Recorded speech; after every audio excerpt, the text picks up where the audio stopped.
Good evening. My name is Alejandro Atilano, and I am a third-year student attending Big Bear High School.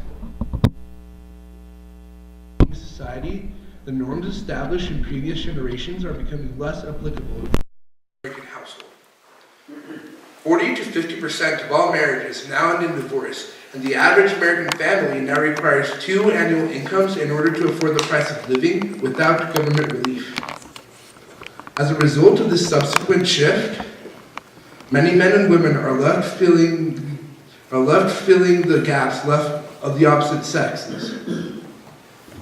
But there are still laws in place that make the blurring of once clearly defined lines of what's considered masculine and feminine more difficult for Americans. Men and women lack the same legal representation in the United States legal system. The United States, a country that has prided itself with its strides towards equality, has yet to solve the quagmire that is the inequality between men and women, and yet it forces the boundaries between masculine and feminine responsibilities to overlap.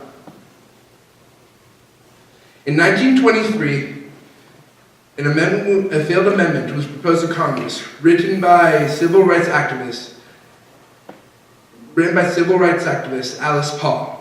That amendment would greatly benefit our society today, as it grants both sexes equality of rights under the law, and subsequently in the workplace.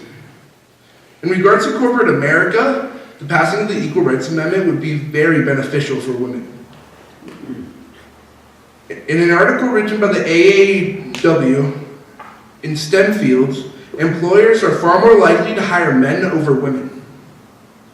Women are also far less likely to receive promotions.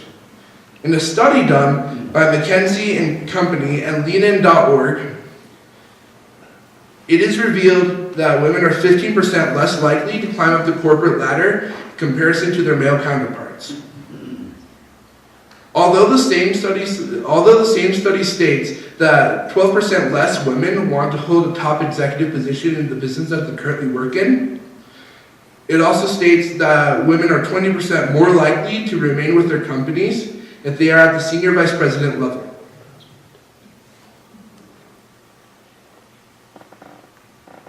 The passing of the Equal Rights Amendment would see to women receiving better jobs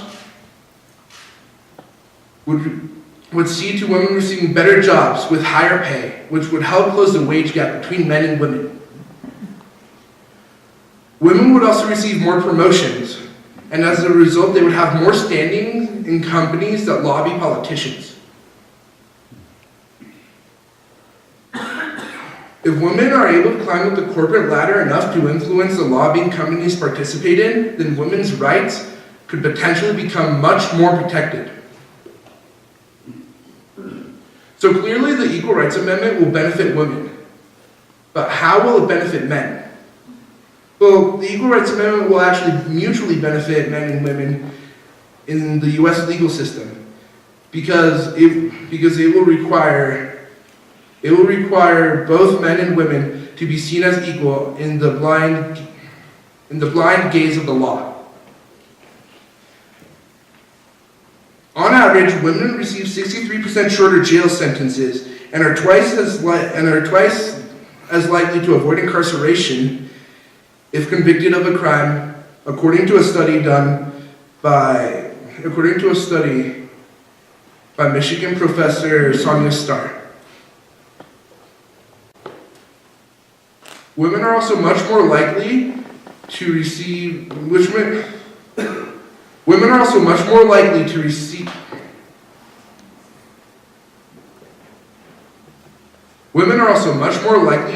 custody of children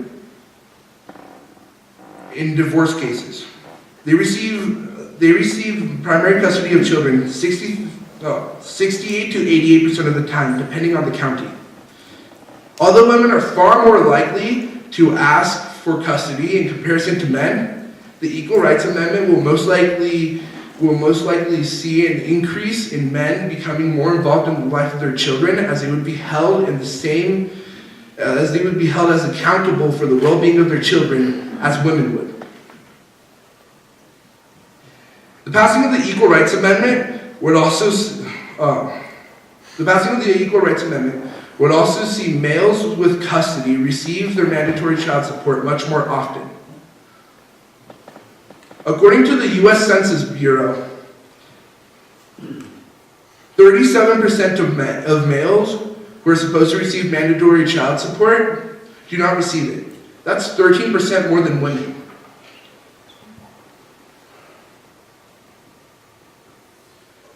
If the Equal Rights Amendment were to pass, then males and females would both be punished equally for their neglect to follow the law. Women and men, although different in many different ways, they are both equally necessary for society to function. Now that the traditional family is no longer the norm in contemporary America, the discrimination of both sexes in different environments, this allows the ability to provide for our future generations as we know it. The world as we know it is changing rapidly, and the U.S. needs to take strides to make men and women have equal footing, to avoid the segregation of sexes, and to ensure that the land of the free remains indivisible with liberty and justice for all. Thank you.